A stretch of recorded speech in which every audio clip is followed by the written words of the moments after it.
14 chasseurs allemands se rapprochaient à grande vitesse, fonçant sur une formation de bombardiers qui perdait du carburant et se retrouvait sous le feu. Et là, il y avait un pilote qui ignorait toutes les règles du manuel et ordonnait à son équipage de tenir bon. Il allait faire quelque chose que personne n'avait jamais tenté dans le ciel européen. Il le prenait pour un fou. 5 minutes plus tard, ils étaient vivants.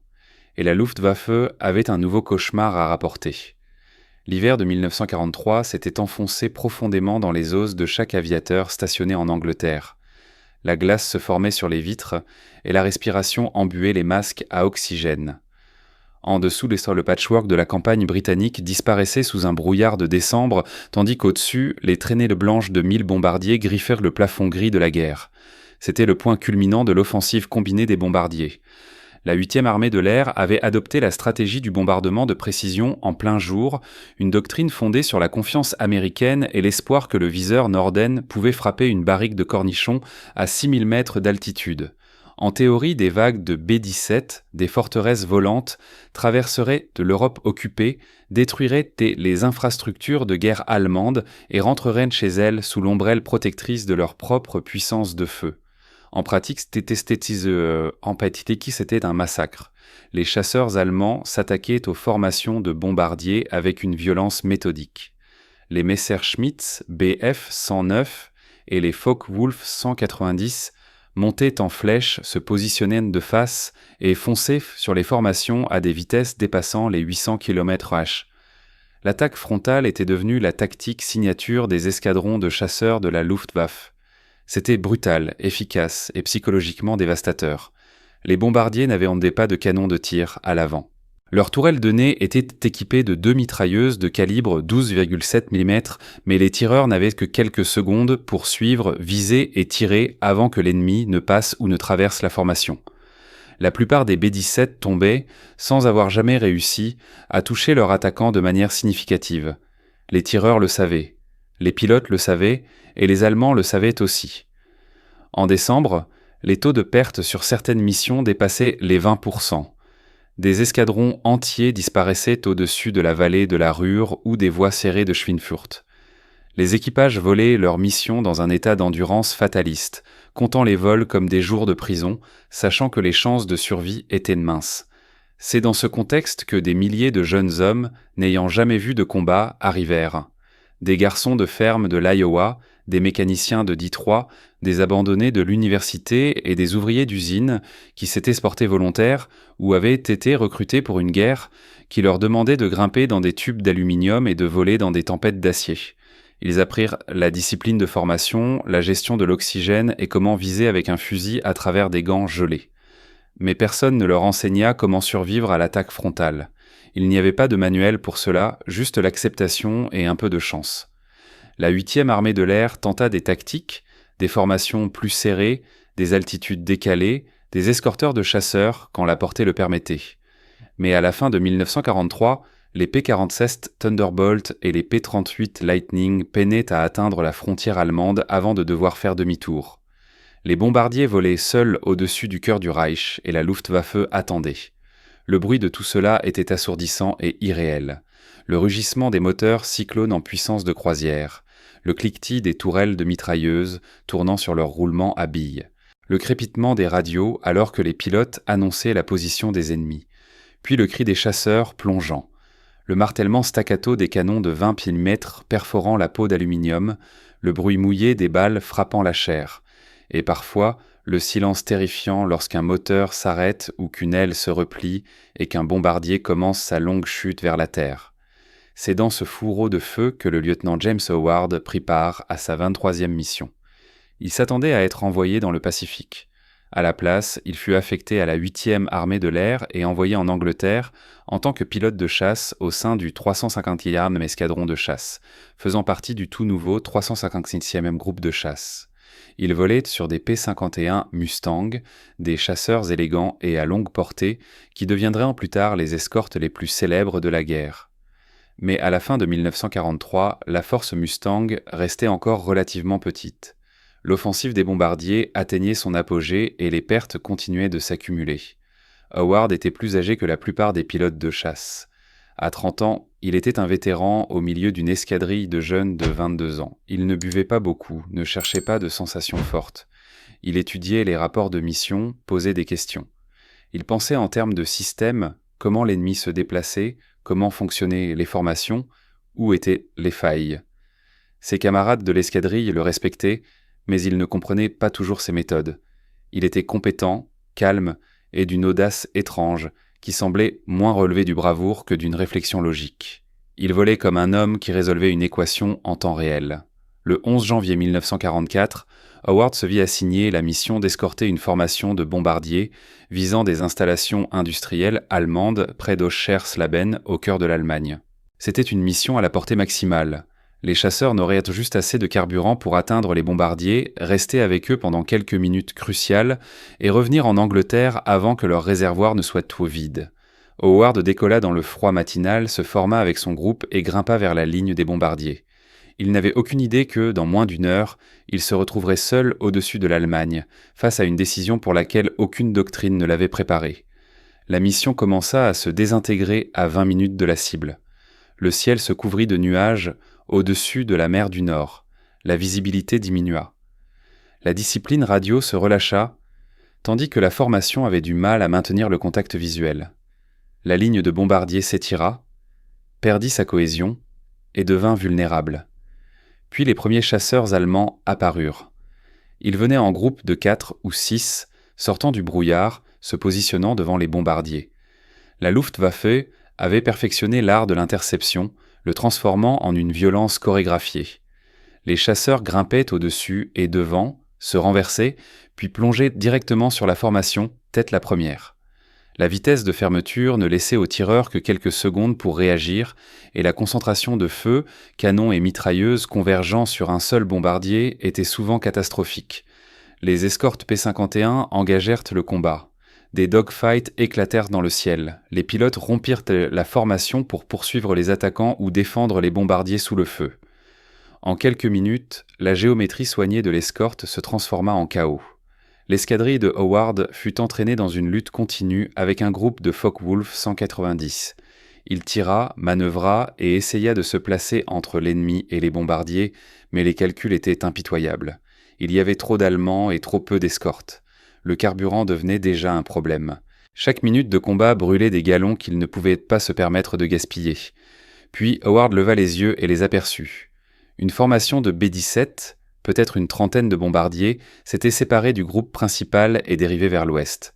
Ils étaient seuls, sans escorte en vue, et en dessous d'eux, montant en spirale tranquille, se trouvait au moins une douzaine de chasseurs allemands prêts à attaquer. Howard vérifia son carburant, son emplacement. Il tenta de contacter son groupe à la radio, des grésillements. Il scruta le ciel à la recherche d'autres P-51. Aucun. Les bombardiers avaient aidé quelques minutes, peut-être moins, avant la première attaque. S'il revenait en arrière, il pourrait rentrer chez lui. S'il se lançait seul dans la bataille, il serait en infériorité numérique de plus de 10 contre 1, et même s'il survivait au premier assaut, la Luftwaffe l'assaillirait dès qu'il réaliserait qu'il était le seul défenseur. Ce n'était pas une décision couverte par la doctrine. Ce n'était pas un scénario enseigné lors de l'entraînement.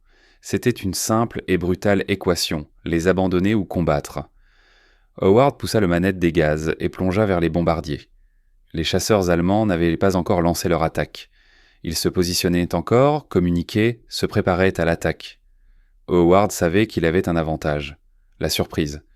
Il ne s'attendait pas à ce qu'un seul Mustang vienne défier toute une escadrille. Il réduisit la distance rapidement.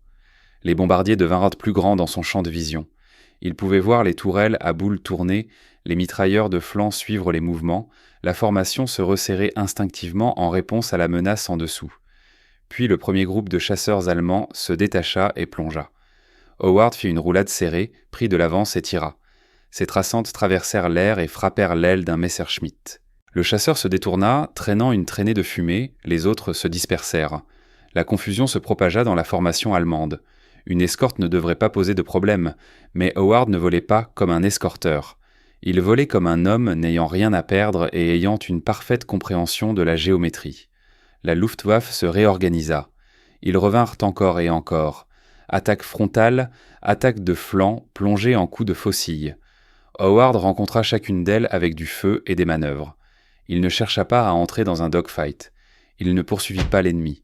Il resta proche des bombardiers et se transforma en le problème que chaque pilote allemand devait résoudre avant d'atteindre sa cible.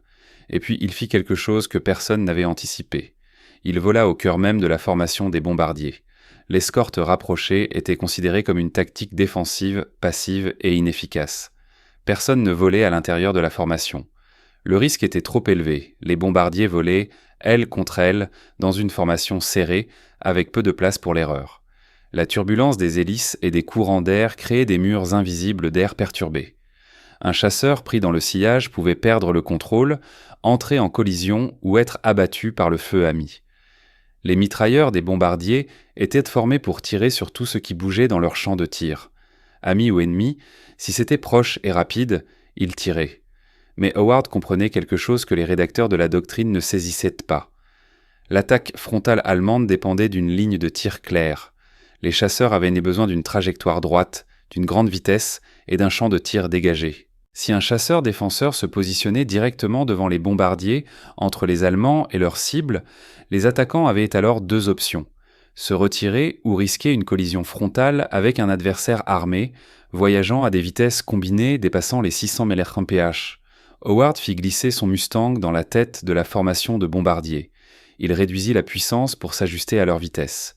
Il vola juste devant le premier B-17, bas et centré, son avion se découpant contre le ciel. Les équipages des bombardiers le virent. Ils ne comprenaient pas ce qu'il faisait. Certains pensaient qu'il s'était perdu. D'autres craignaient qu'il ait été touché et qu'il tentait de se poser près de la formation pour être sauvé. Quelques mitrailleurs le suivirent du regard, doigts près des gâchettes, attendant de savoir s'il était un allié ou une menace. Puis les Allemands revinrent. 2 Messerschmitt plongeant de 11 heures en tête-à-tête, canon chargé. Ils avaient un angle parfait. Les bombardiers étaient verrouillés dans leur formation, incapables d'échapper. La fermeture était théorique, mais Howard était là. Il garda sa position, attendit la dernière seconde, puis tira une courte rafale et vira à gauche. Le premier chasseur fléchit, se coucha et sortit de la plongée. Le second le suivit. Aucun ne poursuivit l'attaque.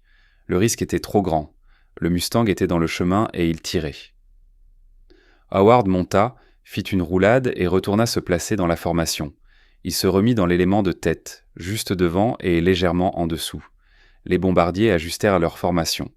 Les pilotes comprirent alors. Il n'était pas perdu. Il était un bouclier. Les Allemands se regroupèrent. Ils essayèrent des attaques de flanc. Howard les rencontra sur le côté. Ils tentèrent de prendre des plongées verticales. Il monta et les força à dépasser leur cible. Ils tentèrent des attaques coordonnées depuis plusieurs angles. Il pivota, tira et perturba chaque manœuvre. La Luftwaffe ne se retirait pas. Ils étaient impersistants, habiles et motivés. Mais ils étaient aussi contraints par la physique et leur tolérance au risque. Chaque passe contestée par Howard était une passe échouée, et chaque échec réduisait du carburant, du moral et du temps. Les mitrailleurs des bombardiers commencèrent à se coordonner avec lui. Ils tenèrent leur feu lorsqu'il manœuvrait, lui laissant de l'espace. Ils annonçaient les menaces par radio, ils gardaient un œil sur son 6 et couvraient ses angles morts. Un partenariat improvisé, tacite, se forma. Un chasseur et 30 bombardiers travaillant ensemble contre un ennemi qui les surpassait en nombre. Pendant 30 minutes, Howard se battit seul. Il épuisait ses munitions. Il brûlait son carburant. Il encaissait des tirs. Des balles de petit calibre traversaient son fuselage, frôlant les systèmes vitaux de quelques centimètres. Son moteur chauffait. Ses mains lui faisaient mal. Sa vision se rétrécissait à cause de l'adrénaline et du manque d'oxygène. Mais les bombardiers tenaient un bon et les Allemands commencèrent à se retirer. Au moment où l'indicateur de carburant de Howard passa en dessous de la réserve, la Luftwaffe se détourna. Ce n'était pas une retraite, c'était un calcul. Les bombardiers approchaient de la zone cible. Les chasseurs alliés reviendraient bientôt. Le rapport risque-récompense avait changé. Les chasseurs allemands se détachèrent par paires, plongeant vers un niveau plus bas et disparaissant dans le ciel couvert. Howard les regarda partir. Il ne les poursuivit pas. Il n'avait plus de carburant, plus de munitions, et à peine assez de vitesse pour rester en l'air. Il sortit doucement son Mustang de la formation. Le B-17 de tête balança ses ailes, un signe silencieux de reconnaissance. Howard lui rendit le geste, effectua une roulade à niveau et commença la longue descente vers l'Angleterre. Son moteur toussa 2 fois en manque de carburant. Il ajusta le mélange, le réduisit autant qu'il osa et réussit à extraire encore 10 minutes de puissance d'un réservoir presque vide. La côte anglaise apparut à travers la brume. Il franchit la ligne à 2000 pieds, trop bas pour la sécurité, trop haut pour sauter. Il atterrit sur le premier terrain disponible. Le Mustang s'arrêta. Le moteur s'éteignit. Howard resta dans son cockpit, silencieux, tandis que l'équipage au sol se précipitait vers lui. Ils trouvèrent des balles dans les ailes, la queue et le fuselage. Ils découvrirent un moteur qui avait fonctionné à la limite, soutenu par de l'adrénaline et de la prière. Ils trouvèrent un pilote qui avait volé plus profondément dans le territoire ennemi, était resté plus longtemps sous le feu et avait engagé plus d'avions que n'importe quelle mission d'escorte jamais enregistrée. Mais ils ne trouvèrent pas une égratignure sur lui. Howard sortit, remit un rapport de combat bref et dit peu. Il mentionna les bombardiers, les Allemands et la manœuvre. Il n'embellit pas. Il ne clama pas une certitude. Il décrivit simplement ce qui s'était passé. Les équipages des bombardiers racontèrent une autre histoire. Lorsqu'ils retournèrent à leur base en Angleterre, ils se retrouvèrent avec les officiers du renseignement et racontèrent la mission. Ils décrivirent le Mustang solitaire qui était resté avec eux pendant une demi-heure. Ils parlèrent du pilote qui avait volé à l'intérieur de leur formation, absorbé les attaques à leur place et transformé sa présence en un obstacle mouvant contre toute une escadrille de chasseurs allemands. Les mitrailleurs estimèrent à 14 le nombre d'avions ennemis engagés. Certains disaient même plus. Mais tous étaient d'accord sur un point. Sans ce pilote, ils ne seraient pas rentrés chez eux. La nouvelle se répandit rapidement. Quelques jours plus tard, l'histoire parvint au quartier général de la 8e armée de l'air. Les commandants examinèrent le rapport de Howard, le recoupèrent avec les témoignages des équipages de bombardiers et analysèrent les implications tactiques. Ce que Howard avait fait allait à l'encontre des protocoles. C'était imprudent selon les règles, mais cela avait fonctionné. Et dans une guerre où les pertes de bombardiers épuisaient le moral et la capacité opérationnelle, les résultats comptaient plus que l'orthodoxie. En avril 1944, James Howard reçut la médaille d'honneur. Il était le seul pilote de chasse du théâtre européen à recevoir la plus haute distinction militaire des États-Unis. La citation mettait en avant son courage, sa compétence et son dévouement désintéressé envers les équipages de bombardiers qu'il protégeait. Mais la citation omettait une chose essentielle. Howard n'avait pas combattu par héroïsme aveugle. Il avait agi selon la logique. Il avait vu un problème, analysé les variables et exécuté une solution qu'aucun manuel n'avait prévue. Il s'était transformé en une arme, non pas par le feu, mais par son positionnement. Il avait compris que c'était la présence, et non les victoires, qui était la clé de la perturbation. Et ce faisant, il avait révélé une faille dans les tactiques allemandes que personne n'avait exploitées auparavant. L'attaque frontale était l'arme la plus efficace de la Luftwaffe contre les bombardiers américains en plein jour. Elle reposait sur la vitesse, l'effet de choc et le manque de feu à l'avant des bombardiers. Mais elle reposait aussi sur une vérité psychologique, les escorteurs restaient à l'extérieur. Les chasseurs protégeaient les bombardiers à distance. Ils ne se mettaient pas en travers. Howard prouva que cette hypothèse était erronée. Quelques semaines après sa mission, la 8e armée de l'air commença à former ses pilotes d'escorte aux tactiques défensives rapprochées. L'idée n'était pas de reproduire le geste solitaire de Howard, une manœuvre insoutenable et suicidaire par définition, mais d'intégrer certains éléments de sa stratégie de positionnement dans la doctrine d'escorte coordonnée. Les chasseurs commencèrent à voler plus près des bombardiers. Ils se positionnèrent le long des trajectoires d'attaque les plus probables, utilisées par les chasseurs allemands. Ils ne se contentaient pas d'attendre que les menaces apparaissent. Ils les anticipaient. La simple présence d'un chasseur sur le chemin d'une attaque frontale forçait les pilotes allemands à hésiter, à s'ajuster ou à abandonner l'attaque. Les taux de perte commencèrent à diminuer. Ce ne fut pas immédiat. Ce ne fut pas le seul facteur. L'introduction des P-51 Mustang à longue portée, les améliorations des tactiques de formation et l'attrition des pilotes de la Luftwaffe jouèrent aussi un rôle. Mais le changement dans le positionnement des chasseurs, la volonté de se rapprocher, d'accepter le risque et de perturber plutôt que de simplement intercepter, devint une caractéristique permanente des opérations d'escorte pour le reste de la guerre. Les équipages de bombardiers remarquèrent ce changement. Ils se sentaient plus en sécurité. Ils volaient avec plus de confiance, et ils parlèrent de la mission de Howard comme la preuve qu'un seul pilote, au bon endroit et au bon moment, pouvait changer le cours d'une bataille. Les Allemands remarquèrent aussi. des rapports de renseignement provenant de pilotes de la Luftwaffe capturés faisaient mention de chasseurs américains qui refusaient de quitter les bombardiers, restant proches même sous le feu, rendant les attaques coordonnées bien plus difficiles. Cette tactique n'a pas arrêté les interceptions allemandes, mais elle en a réduit l'efficacité, et dans une guerre d'usure, cela suffisait. Howard retourna en combat. Il vola lors de missions supplémentaires, forma de nouveaux pilotes, et continua à affiner son approche. Il n'était pas du genre à se promouvoir. Il ne donnait pas d'interviews et ne recherchait pas la reconnaissance. Il volait, combattait et survivait. À la fin de la guerre, il avait été crédité de 6 victoires aériennes dans le théâtre européen, en plus de ses 6 avec les Flying Tigers. Son total officiel était modeste comparé à certains as, mais les chiffres seuls ne mesuraient pas son impact. Il avait montré que le courage sans logique n'était que du bruit, et que la logique sans courage n'était que de la théorie. Ce n'est qu'ensemble qu'ils pouvaient changer le cours des événements.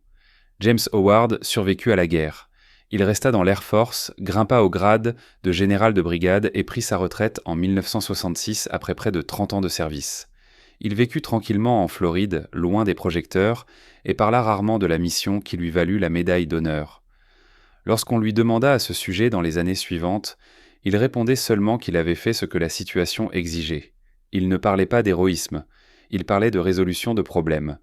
Il avait vu des bombardiers en danger repérer une faille dans les défenses et l'avait comblée. Le fait que cela ait fonctionné, disait-il, relevait autant de la chance que de la compétence. Mais ceux qui volaient avec lui n'étaient pas d'accord. Ils voyaient un homme qui s'était entraîné à penser sous le feu, à rester calme lorsque le chaos régnait et à agir de manière décisive lorsque d'autres hésitaient. Ils voyaient quelqu'un qui comprenait que la guerre ne se gagnait pas en suivant les règles, elle se gagnait en sachant quand les enfreindre. La manœuvre qu'Howard utilisa ce jour-là, voler à l'intérieur de la formation des bombardiers pour perturber les attaques frontales, ne fut jamais codifiée officiellement. Elle était trop dangereuse, trop dépendante du jugement individuel et trop facile à mal appliquer. Mais elle perdura dans la tradition orale des tactiques de chasse.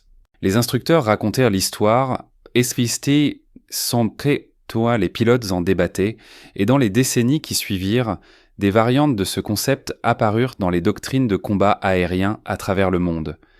L'héritage d'Howard ne résidait pas dans une seule tactique. C'était un état d'esprit. La compréhension que le combat aérien ne reposait pas uniquement sur le courage, mais sur la géométrie, le timing et la volonté d'occuper l'espace où l'ennemi ne vous attendait pas. Dans la vaste bibliothèque de l'histoire de l'aviation de la Seconde Guerre mondiale, son nom apparaît moins souvent qu'il ne le devrait. Il n'était pas spectaculaire. Il n'a pas accumulé un grand nombre de victoires. Il ne correspondait pas aux stéréotypes de l'as vaniteux. Mais les équipages de bombardiers, ceux qui sont rentrés chez eux le 11 janvier 1944, savaient ce qu'il avait fait, et ils ont porté cette connaissance avec eux pour le reste de leur vie. Certains lui ont donné son prénom à leur fils. D'autres ont écrit des lettres pour le remercier, des décennies après la guerre. Certains ont simplement raconté l'histoire, encore et encore, à tous ceux qui voulaient bien l'écouter. Car dans une guerre qui a englouti des millions d'âmes, James Howard leur rappela qu'une seule personne, à un seul moment, pouvait encore faire basculer la balance.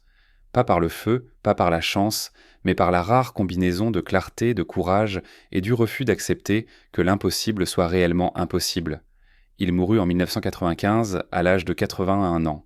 Ses funérailles furent suivies par des vétérans, ses camarades pilotes et des hommes qui avaient volé à bord de bombardiers au-dessus de l'Allemagne 50 ans auparavant.